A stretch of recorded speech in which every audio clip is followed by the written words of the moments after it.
Tremblay, President and CEO of Invest Ottawa. Thank you. Thanks very much. Thanks very much. I'm just overwhelmed by the turnout tonight. This is fantastic. It really means to me that there's a lot of interest in moving Canada's capital region forward. This isn't about Ottawa or Canada. This is about our region, being successful in global markets, and that's really the theme of what I want to convey here. We are very, very excited to have completed this plan. It took a very long time to do. I'll dig into some of the process of how that happened in a moment, but I want you to understand, I actually had my first job here selling semiconductors in Canada in 1981. I took a year off college. I also worked a second time with Digital Equipment Corporation. I worked in that plant that there's a vacant building down the street here. I worked in that facility for a lot of years. So my two brothers also worked at Nortel here in Canada for most of their careers. So Canada is very much on the map for me personally. The reason that we are such a strong tech force in global markets is because of generations of capability that started here in Canada. I'm not under any illusion about that at all. So I thought I'd get that out of the way up front. But having said that, I want to also add, and I want you to think about this, one of the reasons why we have such an incredible capability in technology is because we are a federal city that happens to have 65 federal labs, and over generations that spawns big ideas and big companies, and I think that we're very lucky to be here. I would argue that as a region, we really have not come anywhere close to our full potential, and that's really what this plan is all about. So I'm very, very excited to share that with you today. I'm used to mingling around the audience, but I understand we're videotaping this thing, so I'll be like a caged lion back here, just holding on, so bear with me. So we've labeled this Ottawa 4.0. It's connected really to the notion of the fourth industrial revolution. There's a book that I've been talking about a lot since arriving in this role, written by Klaus Schwab and his researchers, which is now 2 years old. It was first tabled at the World Economic Forum in 2016, but the theme of the fourth industrial revolution is still alive and well at these forums. Even this past month, they're still driving a lot of discussion around what this means to global markets. And to quote the author of the book, Klaus Schwab, "There's never been a time of greater promise or greater peril." And I think about that quote every day for the simple reason that we really are in a highly efficient global market. If you lose a sector, if you lose an industry, if you lose a company, it's not a guarantee you're going to get it back. It's not a guarantee that the people that were in that company can reassemble into a new company and build on that. That's old thinking. I mean, those days are way behind us. We live in a world of transient workforces. We live in a world that is really framed as the rise of the startups, and for good reason. That's what is happening in global markets. So when I think about the fourth industrial revolution, I think about the fusion of digital, physical, and biological worlds. And what that means to me is a global world of specialization. It's not about 3 or 4 disruptive tech areas. It's about the thousands of possibilities that exist, and trying to figure out which ones to get behind and to really drive forward and support so that we as a community can thrive and grow and build. So the plan is really around that. This is enabled, is called Creating Global Impact, and it's really around advantage for regional impact. We have to compete in global markets to succeed and to grow. It really is that simple. So I hope to frame that for you. To put a little bit of context on what Invest Ottawa has been traditionally up to, we really do 4 things. We foster entrepreneurship. That's a primary area of focus. We help companies to get started. We help them to scale. Ideally, we help them to scale globally. And we do foreign direct investment and trade. We try to attract investment into our region. Those 4 things. None of that is really changing, but we're trying to be edgier with the way that we go after that. And I'm going to use this time to share that idea with you. I'm hoping that we have your full support with this, because I got to tell you, there's no way this is going to happen without the strong force of Canada behind it. And so very, very important to me. So when I think about our plan, I think about the way forward, the amount of effort that is going to go into operationalizing it. If we all agree on what's in this plan, our ability to execute and be effective as a collective, will be far better than if we continue to debate what it is that we should be doing. This plan is probably about 80% right. I'm already looking at spots that I'm tinkering with, and we're going to take as much feedback as we can, but I want you to know that I'm moving on to execution, and I really want you with me, okay? So that's the spirit by which I get into this presentation. Now, Microsoft Ninja Move, the next version of Windows, you can actually advance slides with your mouse. Not bad, huh? So with that, there's a number of magic moments I'll share with you tonight that you can take with you always. That's the first one of many. So let me talk first about the journey that we took. Firstly, this is a picture of Bayview Yards. For those of you that have not seen Bayview Yards, just by show of hands, how many of you have seen it? That is really awesome. For those of you that haven't, just look me up. I'd be happy to show you around. This is an old truck repair facility. It's in the heart of Mechanicsville, essentially named after a bunch of buildings that the city of Ottawa put in to repair service vehicles. This one was for snowplows and big trucks. The specialization was hydraulics. And there was a building down the road that got ripped down. It was there for ambulances and fire trucks and police cars. And what's interesting about it is the surrounding area became named Mechanicsville because of the supply chain of companies that were put in place to help support the physical repair of all of these vehicles. And so it's really exciting for me to be attacking the fourth industrial revolution in a revitalized facility with a similar idea in mind, because this is all about global supply chains. We need to connect to them to be successful. So we ran literally 9 stakeholder groups. I have presented the core of this at a conceptual level to over 1,500 people in small groups. We've polled audiences. We polled 7,000 people before we landed on the final concepts. So I want you to all understand this is not my plan. This is our plan. This is based on a ton of input. We received more verbatim comments in the survey we ran, and this is the company that ran it called Hazelton. They've never had this much written feedback in any survey they've posted over 25 years. And I've read every single one of the comments. Some of them were painful. Most of them actionable, and many of them are right in the plan. So it really did help us to shape what we're doing. So lots of different people involved. Our board was really very active at the start. They set the theme for this thing. It was fun to watch Toby Lutke up on a board with Mayor Watson and Dr. Kitts doing some work with Jason Flick up on the board. It was really quite gratifying to see, because they were leaned in. Many of the sentiments that came out in that first session.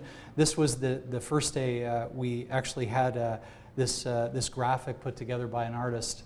That was the day that the Penguins actually took us out of last year's playoffs. That was the day we actually had the event with the board. That's how far back this thing got kicked off. So I'm pretty happy with where things are, and very happy with the community engagement that went into it.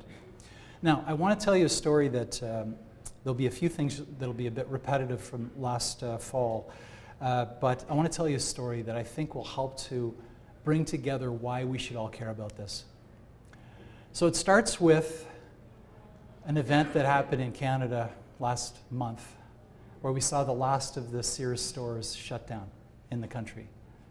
It's a generational store. I mean, I've shopped in Sears stores my whole life. It's been a part of the fabric in Canada since the early 50s. But the story of Sears Roebuck and Company is actually a very interesting one. It starts in the late 1800s. Richard Warren Sears grew up on a farm, very wealthy family, but they hit hard times. He ended up working for the railroad in Minnesota. And by complete fluke of activities that happened, he happened to come upon a box of gold watches that were basically rejected by a jeweler in Minnesota, because the scam of the time was manufacturers would ship products to companies insisting that they had placed an order. And of course it was a hoax. And in the end, what they would do is say, okay, look, we don't want to take it back. We'll give it to you for 50% off, which of course it was marked up by 200% because the negotiations would begin. This jeweler actually shut the whole thing down. And what Sears did is he sold the whole box of watches on consignment. And when you think about the railroad, the biggest effect that he could actually have on the railroad was to make sure all of the railway times were kept, the schedules were kept. So he sold everything, the entire shipment of it, made $5,000 and set up his first retail store. So you get a guy that came from a farm, figured out how to get into retail, and now he decides to basically move to Chicago, because it's right in the center of the United States. The market he wanted to go after were basically farms. This is where the catalog came out. This is actually a picture of letterhead in 1907 from Sears, which is a picture of their facility in Chicago. They weren't the first company to do catalog kinds of shopping, but they definitely perfected it. This is 4 million square feet of merchandising space. The smokestack that you see in the picture they had their own power plant right across the way. The catalogs were produced. This was a fully integrated production facility. If you were on a farm, you bought your stuff from Sears. That's how it worked. They did extremely well. In 1906, they raised $40 million. It was the first retail IPO in the United States, the first big one. And they went on and did extremely well. They hit the tough times of the Depression. That was a problem, just like everybody else, but they bounced back within 2 years. And they realized that they needed to get into urban markets. So they expanded this site to include their first retail store on this campus. Thousands of locations later, Sears became the global juggernaut of retail right across the US, Mexico, and Canada. It was an unbelievable success. So they hit a headwind, though, in the 80s. Can anyone recall what happened in the 80s to Sears? Walmart, right on. Walmart happened. Walmart figured out how to keep inventory always moving. It was either on a truck or it was in a store ready for a consumer to buy it. And what ended up happening, they ended up with low-cost producer advantage, and they were able to outpace Sears based on that cost advantage, and they overtook Sears in '89. So what's the second thing that happened to retail? What's the second biggest event? It's the obvious one. Amazon. Amazon has had such a heavy effect that I don't think we need to explore that too far here. And they're part of our kinetic corridor of capability, of course. So who's chipping away at Amazon? Shopify, bingo. And you know, Shopify competes and they cooperate with Amazon, but what they do is they help the small guy take back the brand and not get lost in a sea of Amazon products. That's what they do. That's what their core is. And they've been awfully successful with it. So who knows how these things will play out. But the reality is you got to stay sharp, because there's no outrunning Amazon at the moment. You know, or is there? You really have to stay sharp. And so I believe competing on capability is core to the plan that we have in front of us. Now, when we were together last time, and I do want to run through this example one more time because it illustrates the point in a way that actually connects back with an example I'll give you later. So in 1990, and this comes out of the Klaus Schwab book, the top 3 companies in Detroit were automakers, right? So 1 million people produced $250 billion worth of economic output in 1990 with a paltry market cap of $36 billion. It was tough. Like the beginning of the end seemed to be written, and you know, market forces were driving things. And by 2012, Detroit declared the municipal equivalent of bankruptcy, almost $20 billion in debt. It was a pretty tough period. So then you fast forward to 2014, and obviously the other extreme end of this thing is Silicon Valley. So top 3 companies, all digital companies, right? All of them. In fact, the top 5 market companies, despite what happened yesterday on the markets, they still are the top 5 companies, and it's no contest anymore. It's obvious. So roughly the same economic output in 2014, 247 billion. It took 137,000 people to create that output. And anybody guess what the market cap is? 3 companies only. Trillion. Very close, $1.2 trillion. Now, if I connect that back to Ottawa, and ECDEV data is always a little sketchy, but roughly the employee base in Silicon Valley is about 410 to 20,000 people, roughly. They put out, so that's roughly 6 times the size of our region in terms of people. but they put out 20 times the economic output. And I didn't even look at market cap. I didn't need to look. I mean, it's off the charts. To me, the message there is, if we want to really accelerate Ottawa, we really do need to get behind some areas as a community and get aggressive. And I'll use a case example that I also think about a lot. We put in a great supercluster bid, and we're still actually active in one of the supercluster bids, and I think we'll end up as a region doing well with it. It took us a month in the city of Ottawa as a community to figure out what we were bidding. And that to me everybody's busy, right? We're off doing our thing, which is great. That to me is a miss. We should know what we're doing together. We should be more closely aligned with one another in terms of what our big ambitions are. If we're going to achieve our full potential as a region, it's going to be because we have each other's back. And we're looking at big markets and we're making it happen together. So in 2017, the World Economic Forum set up an office in San Francisco to study the fourth industrial revolution. It's all happening there. They're studying it. They're trying to get a handle on the impossible economics of what is happening there. And let me put one final thread in. 2014, Silicon Valley, if you look at Detroit, they basically have the GDP of Ireland. It's just that productivity in both locations is completely at two ends of the spectrum. That's the difference. So we have quite a bit to work on here. We have quite a bit of potential. And you can see when you lean in, there's a lot that's possible. But for all off as islands, it's not going to happen. It won't happen. We'll be wondering 3 years from now what we could have done together to make a difference and to have an impact. And part of my job is to maybe capture that imagination with the community here so we get behind a common vision and get going. Doesn't mean you don't go off and do things that you want to go do. It's just understand the areas that we want to focus on so that we can stand out. We already do, but we could stand out far more, in my opinion. So let me just underscore there's a couple of things that actually do land here well in Ottawa when I think about tech tipping points and social impact. These are all predictions by Klaus Schwab's research team by 2025. They're all outdated now because the book is now 2 years old, even though they're still talking about things. So a couple of predictions that they came up with. By 2025, the first tax return filed on blockchain. The first 30% of audits completed using artificial intelligence. The first 3D printed car in production. The first 3D printed liver implanted in a human being. The first cell phone on the commercial stage available to be implanted. I don't know what it is about implanted and this study, but it's all over it. 10% of cars on US roads fully driverless. That's a big number.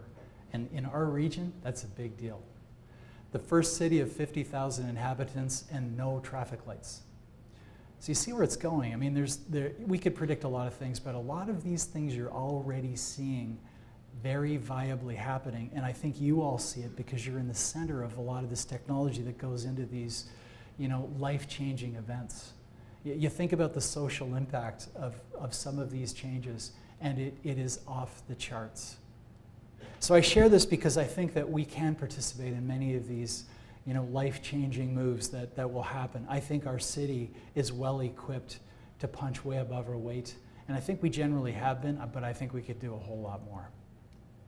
So a couple of challenges that I want to point out, and just to underscore this, and I think this community will understand this more than the average citizen in Canada or in Ottawa would understand this, and that is, if you want to grow, you have to have your business inextricably linked to the digital economy, now the data economy.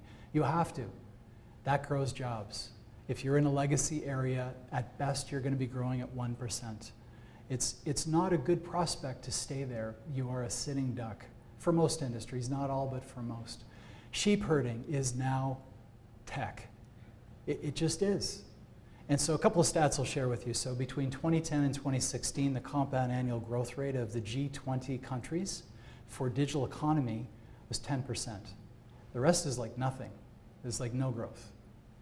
Canada's position in that is about 8%, which is pretty typical if you compare it to G7 countries because they all have a great baseline of digital economy companies, so the numbers are harder to achieve.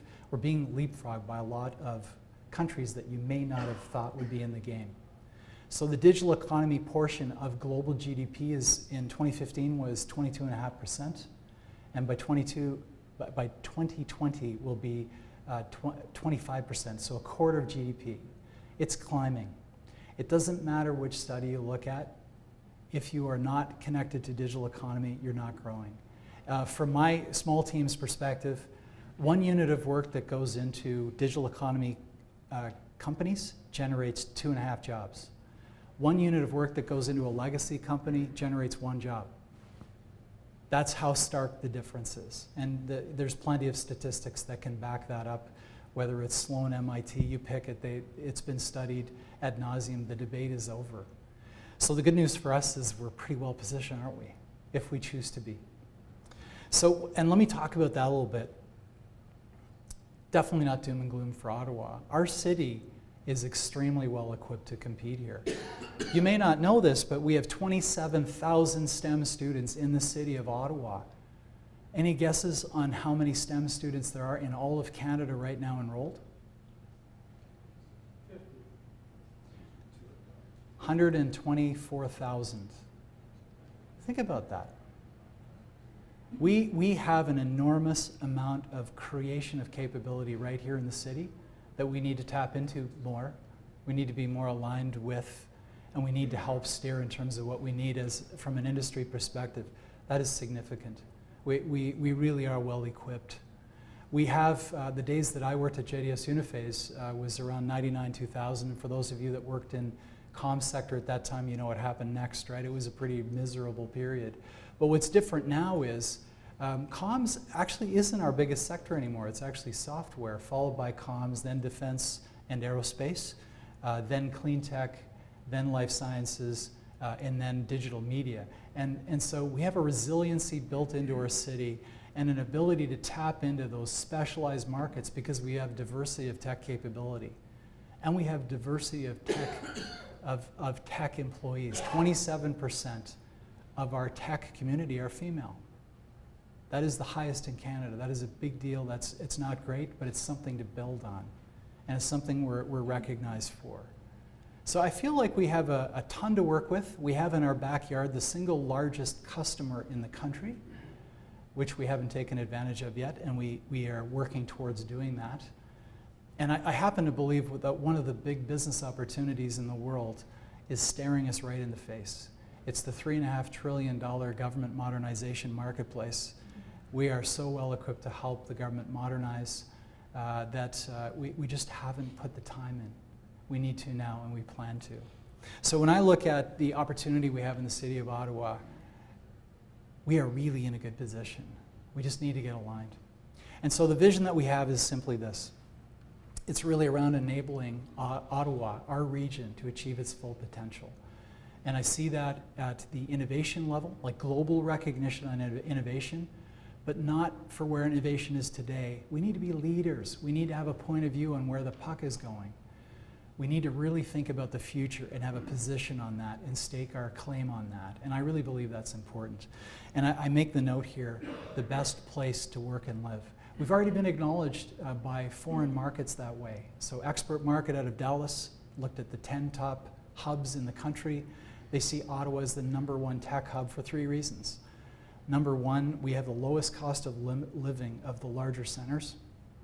Number 2, we have the 2nd highest salaries. And number 3 is tech diversity. I didn't even know that stat at the time, but that is a big deal for us, and it's something to build on. We just need to shout from the rooftops and get that story out. And I have to say, after our 2017 150th year of the City of Ottawa, there is a lot more understanding of what our region is. And I can tell you our colleagues in tourism have got a really strong budget going forward. And we discovered last year, I think we like fun here after all.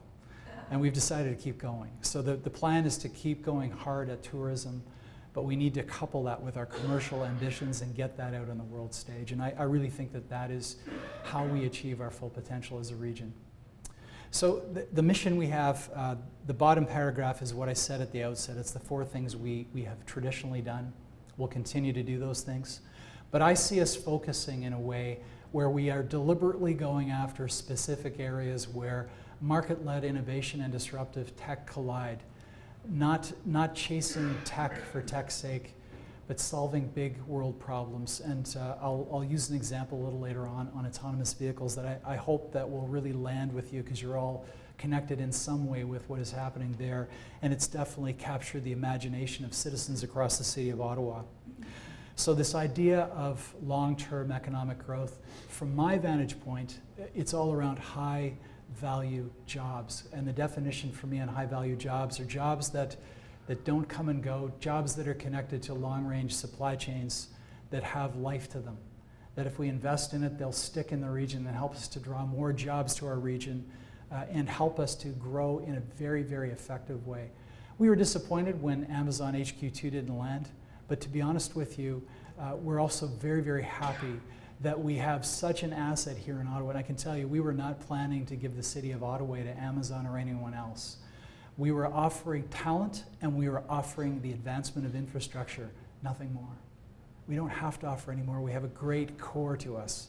And so whatever we add into this region, if we play our cards right, it'll be because we picked thematic areas that are strategic and are smart, and areas that we all want to get behind, because we know that it's going to help our kids and their kids to have the great job prospects that we all want to see happen.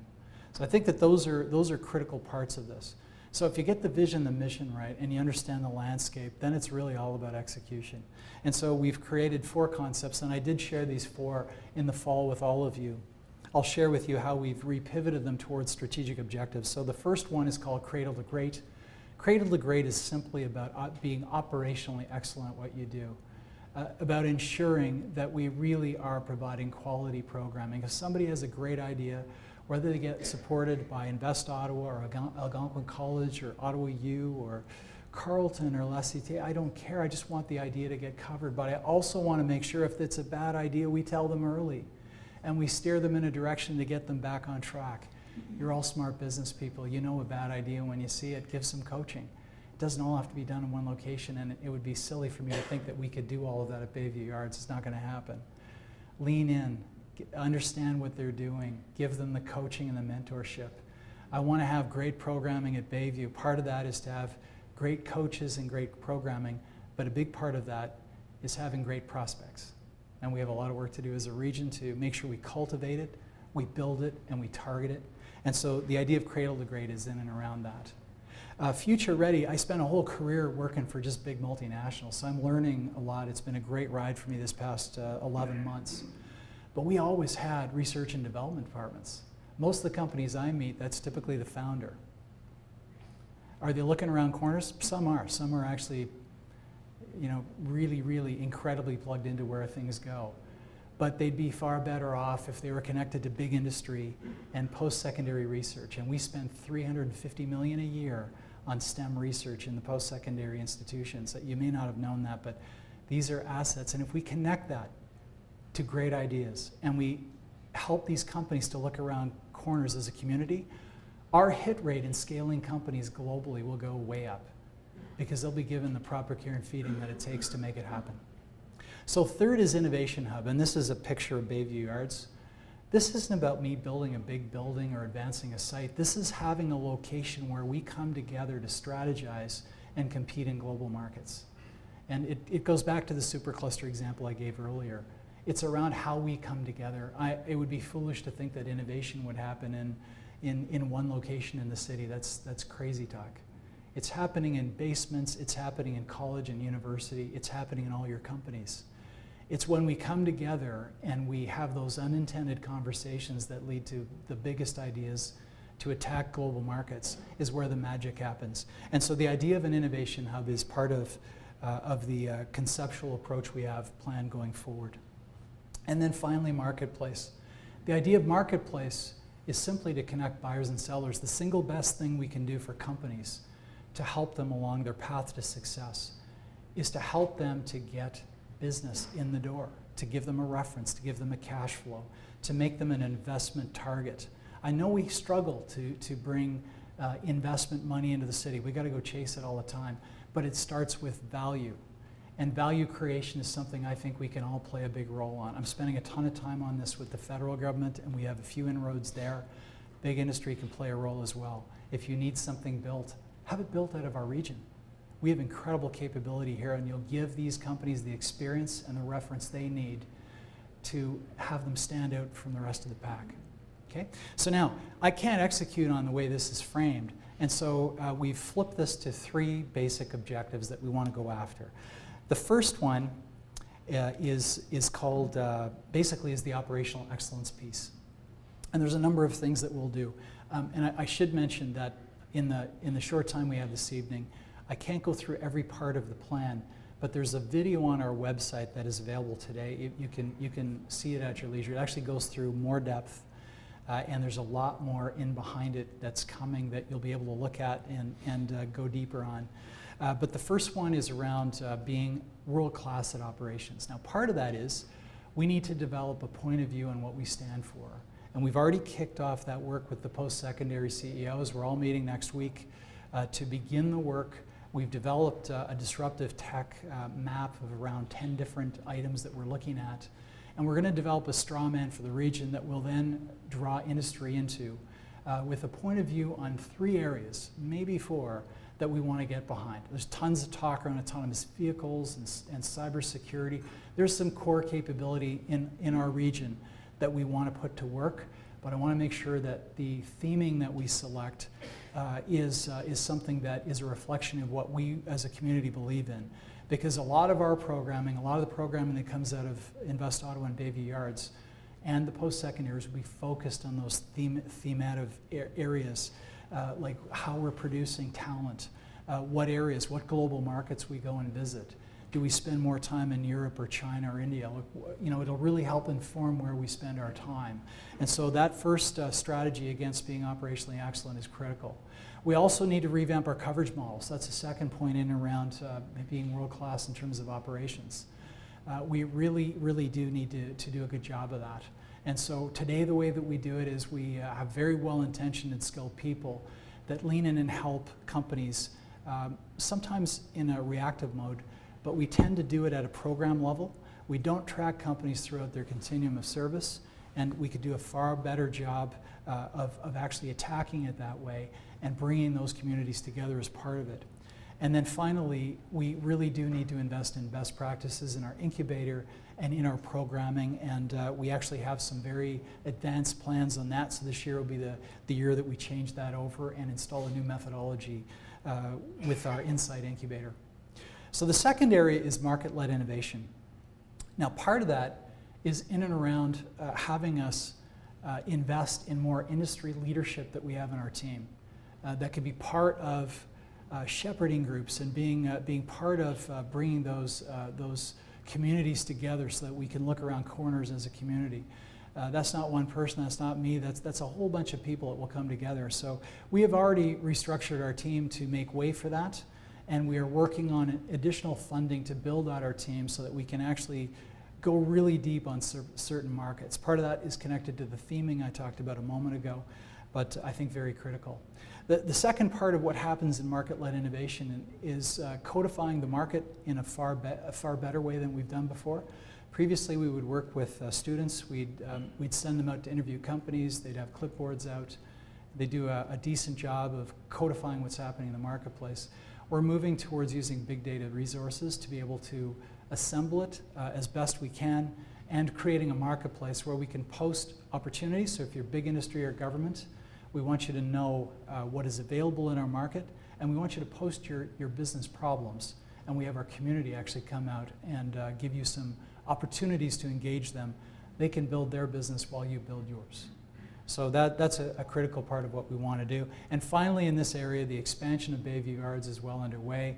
We have site plans right now of a 500,000 square feet expansion over time.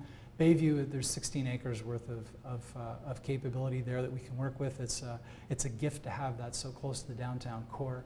And so we are building out plans and strategies to execute that. I don't know what the timeline is, but we have a lot of different players involved, from the province to the city to big industry. It's moving along well. We filled in Bayview Yards in 8 months. It's fully at capacity, and so now we're optimizing every square inch to make sure we get full value out of it. And then finally, these first 2 objectives are worthless unless we get on top of talent. Now, so here's the other ninja move. If you push the button too long, it goes backwards. So talent is the third part of this, and there's three things that we've got in mind with respect to talent. So firstly, we need to build a program. We have a Work in Ottawa program that we spent a very modest amount of money on. We polled six markets across the United States. So we, New York, Florida, we had one location in Massachusetts. We had several locations in Silicon Valley. We got 6 million impressions using Work on the side of our desk that generated 38,000 people that went right to the Work in Ottawa site. And there's 4,100 people that are getting constant updates on what's happening with what's on the Work in Ottawa site from remote markets. We did that on the side of our desk. So if we're going to compete for global talent, we got a lot of work to do to amp it up. But we know that Ottawa is visible now. We've seen some evidence where that has turned into people moving into region, which is great, but we really need to build it up. So that's the first thing we're going to do. The second is we do want to take advantage of way more branding in global markets. Once we pick the thematic areas that we want to get into, we'll be very deliberate and targeted in those market areas where we want to be very heavily represented. And finally, I'm building up my team, more professional development. My intention is not to build a huge team at Invest Ottawa at all. I want to build a very capable professional team and put as much programming money out there as we can to help companies succeed. And there's an equation there that we have to work through. Today we are underinvested at a resourcing perspective, so we do have some work to do there. So those are the objectives that we have in mind, and now I want to use an example to try to illustrate this. So we all know that there was a wonderful event that happened here in the fall where we had Councillor Wilkinson, we had the mayor, and we had John Wall jump on the back of a Continental. It was all teched out in LiDAR and everything else. And they did a lap of a public road test track that was also connected to live city infrastructure. Those were two firsts in Canada, and that was a big deal. We got roughly 70 organizations, 40 companies, 30 institutions that in some way are active in autonomous vehicles. And so that was, it was a great day. We did the tour. It worked out beautifully well, and we got a lot of pickup coast to coast on this. It was actually really not hard to get coverage on this topic because it captures the imagination of the citizenry. And so I feel like this is a really good one for us to look at because it actually incorporates cybersecurity, data, IoT. I mean, we've got companies like Lixar that are working with NASCAR in their service base, checking out all kinds of things in the car. So we have so much capability in this region, but if we come together and rally around a few of these, it could be interesting. So I did a tour of China in December. We had 34 meetings, we hit 5 cities in 6 days. And if you've not been to China recently, if you want to understand where the world of technology is going, oh my God, they are advanced. I did 3 high-speed train trips. We were tipping the scales at 309 kilometers an hour, and I couldn't even tell. If we put a train on our old tracks at 309 kilometers an hour, we would have everyone dead on that train. I mean, it's that simple. But when I look at the capability and the scale it is in China, how organized China is, this is something to pay very close attention to. That picture actually is Baidu. It's the Baidu parking lot with their Baidu their test car sitting in Beijing. And if you look at it, if you pop the trunk, it's full of servers and routers and tech. I mean, it's full. The roof is full. I don't know if you noticed on the video, you can barely see the tech on top of the roof, which is probably why this happened. They need us. They've got some great technology, but they definitely need the advancement here. BlackBerry stock went up by 13% that day. I mean, this is not an accident, right? This is something that the QNX team and now the BlackBerry QNX team over a generation has created embedded software capability in medical devices and cars and other things. And then you look at the communications capability we have in the city here. This is an undeniably attractive market, and it spawns other ideas like precision agriculture, which requires all of this tech, and everything that Agriculture Canada that happens to be here in the city of Ottawa has accumulated over 100 years of research. Why wouldn't we do that here? My learning on this one was, and I actually got a chance to, John Wall introduced us to his partner ArcherMind that are also in Beijing. The market opportunity for all of our companies is significant if we get together on this and we look at this as a collective and we build programming to support it and we get our story out. We delivered in Mandarin with Sophie Chen and our team.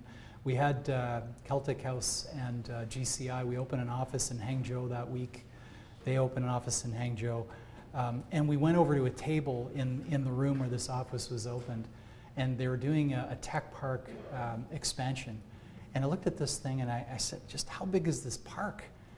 And they looked up and they said, yeah, it's not a big one. It's 11 million square feet. Okay, this is Hangzhou. It's down the street from Alibaba headquarters. I mean, we have something here that is special that these big markets are looking at. And if we get behind market areas like this, I really think the sky is the limit. So let me summarize what I've just gone through. This is a fancy way of how do we stand out from the herd. So long-term strategic, competitive, differentiated advantage. So I'm just going to recap a little bit. So firstly, we have a focus on domestic development. This is all of the steps we take to help foster entrepreneurship, setting companies up, all of that stuff. That's our new venture development team. We'll announce the leader of that team next week. You probably all know who he is. Very long search, lots of great candidates, but I'm just thrilled with our choice there.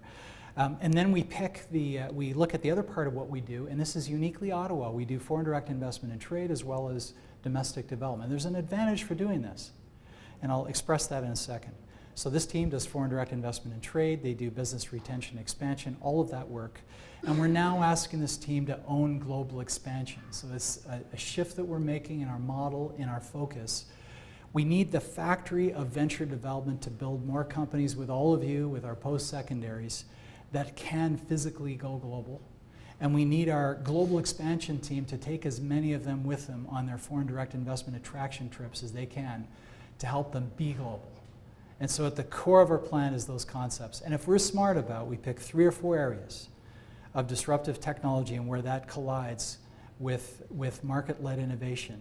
If we pick 3 or 4 wisely, our programming will be laser focused in markets where we think we can land it hard. For example, we're going to join in on an event in Detroit at the end of March with GAC, and we're going to be peddling everything we got to try to capture the imagination of those OEMs in that region. We've already been through Europe. We've been through on the autonomous vehicle campaign through Japan. So if we get this together, we can be connecting the dots between domestically developed companies and foreign direct markets, and having more and more investment come here and more of our companies going there. And so at the core, this is what we're going to be focused on.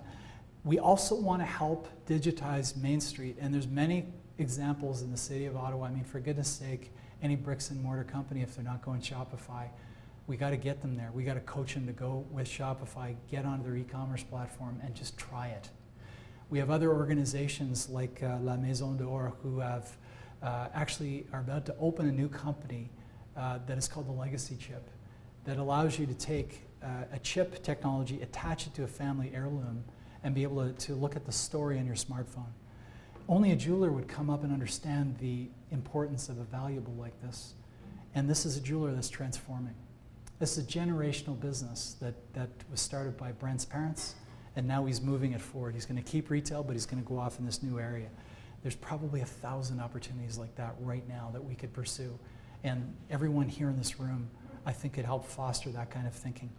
And so this is what we have in mind. And so if we apply those 3 strategic objectives in the right way, we'll be able to create high-value jobs at a pace that our region would be proud.